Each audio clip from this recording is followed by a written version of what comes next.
What's going on, YouTube? JT Reborn here, and welcome back to another edition of my DC comic book reviews. I know, I'm a little bit behind on these things. Been a rather busy couple of days, if you will. Last weekend I went to Comic-Con, or this past weekend I did, and of course on Monday I saw The Flash, which that video is doing tremendous numbers. So thank you to everybody who's been commenting on it, and even if the comments aren't the most flattering, I'm not going to delete anything. I'll just leave it as is. Thank everyone who's been subscribed to the channel, all the new additions and all that stuff. So yeah, I typically do comic book reviews and all that other stuff. So yeah, like I said, I cover all sorts of DC things. Some things I like, some things I don't like, but I generally have fun doing it. And in this case, we're going to be talking about Green Arrow #2. So I got this one. I got to cover the latest issue of Nightwing, and then cover the two comics I missed last week. So over the next few days, you'll see a couple of comic book reviews to catch up on. I never did a solicitations video, so I'll get around to that. And then I will also get around to talking about the Skull Island anime. So a lot of videos coming over the next couple of days, but I had to make sure to get that Flash video out early. And like I said, it's doing really good numbers, so appreciate all the support. But anyways, this is Green Arrow #2 of 6 as of right now. So hopefully they do more issues, because just having a Green Arrow series only be 6 issues, I feel like it should at least go on for a year. I mean, we've had some, Monkey Prince got a 12-issue miniseries. Why can't Green Arrow at least get 12 issues? Because there's Green Arrow and the rest of the Green Arrow family. But this one is written by Joshua Williamson. I did enjoy the first issue quite a bit. It felt good to have a Green Arrow series going on again. But now that we're into issue 2, I still enjoyed it overall, but I do have some gripes with it, namely in that we don't really get much information. There really isn't much plot progression, if you will. There's no real answers to anything. It's still kind of a big, vague mystery. In fact, this issue also does something that kind of annoys me in things, and it's when characters don't tell each other information. This happened most recently in Ant-Man and the Wasp: Quantumania, where Michelle Pfeiffer's character had all this information. She just refused to tell them, like, the entire time, until it's like, oh, fine, I'll just tell you. Like, why can't you just reveal it? Why do you have to deliberately withhold this information, which could be critical for our survival of this mission? Because, like I said, with Green Arrow, and you also have Leanne Harper, who the last issue was finally reunited with her dad. Not sure how the build-up to that all came to be, because I thought she was most recently in Gotham City under, like, Catwoman and all that, or how it all works. So that's the big mystery here.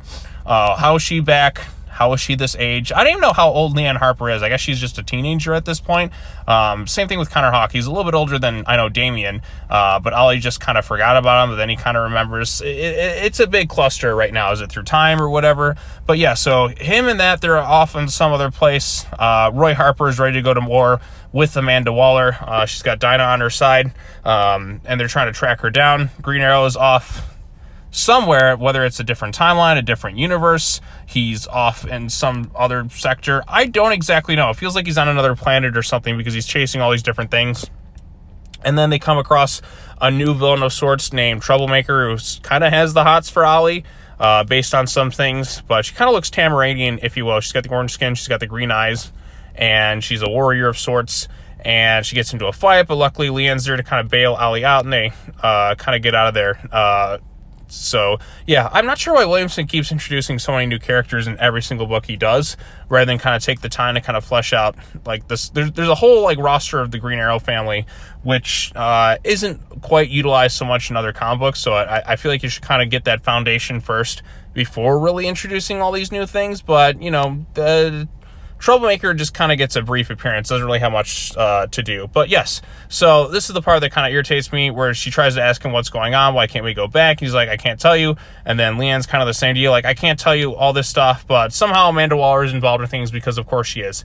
And then of course, the end of the issue leaves on a bit of an interesting cliffhanger, where Roy and Dinah are trying to find Amanda Waller, and we get a funny line and appearance from Peacemaker. She doesn't want to be found, you effing hippies. So we got Peacemaker and Peace Wrecker, whoever that is. But yes, I've noticed that Peacemaker is showing up in a bit of everything now. Thanks, of course, to James Gunn and the Peacemaker TV show and the Suicide Squad movie. Because, like, Peacemaker, I used to never see in any comics until that movie and show came around. Made the character very popular. Very good show, by the way. And, you know, the Suicide Squad is really entertaining.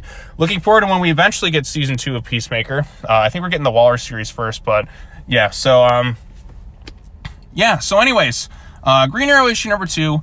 Like my biggest gripe with it is we didn't really move the plot forward. We haven't really gotten any more answers because they want you new. It's all sorts of new questions, so it didn't really flesh things out as much. Like the last issue felt like a setup. Here we're kind of like, I feel like we're almost rushing through things a little bit, but not really getting much of a buildup or any more clues to answers. Seemingly we're in another location. Peacemaker's kind of thrown into the mix. Like, what real plot progression have we had in this issue?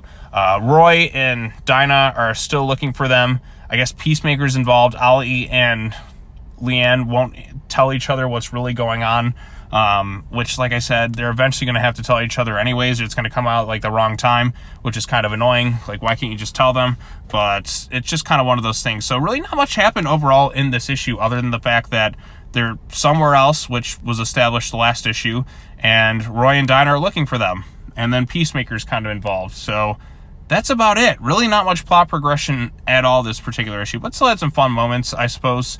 I am excited to see what Peacemaker brings to this the next issue of it. But if this is a 6-issue miniseries, I feel like we should be kind of moving along and like kind of getting a little bit more answers, if you will. So the artwork is quite nice. The artist was Sean.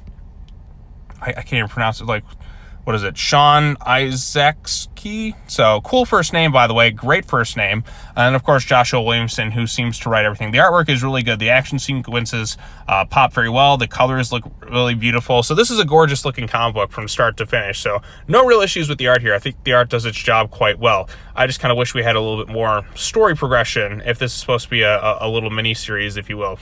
Because I feel like, and then it's doing that thing I kind of hate, where it's like, oh, I can't tell you this, but I can't tell you this, like, and then you're just kind of just like left dangling this, like this answers in front of us, like withholding this information when it could have been helpful earlier. I don't know, it's just something kind of gripes me about movies. How Ant-Man the Wasp: Quantumania, and then of course most famously in Star Wars The Last Jedi, when Admiral Holdo just refused to tell anybody any sort of plans whatsoever, which led to a mutiny, which led to a lot of people dying and all that. So just tell everyone your plans, unless of course we, the audience, have like kind of known there's like an understandable reason why they're keeping it. I'm sure there is, but it's just kind of an annoying thing why we can't just get any hints of answers whatsoever. So we'll see what happens in the next issue. Hopefully things will be good. But anyways, if you read Green Arrow issue number 2, let me know what you thought of it in the comment section down below.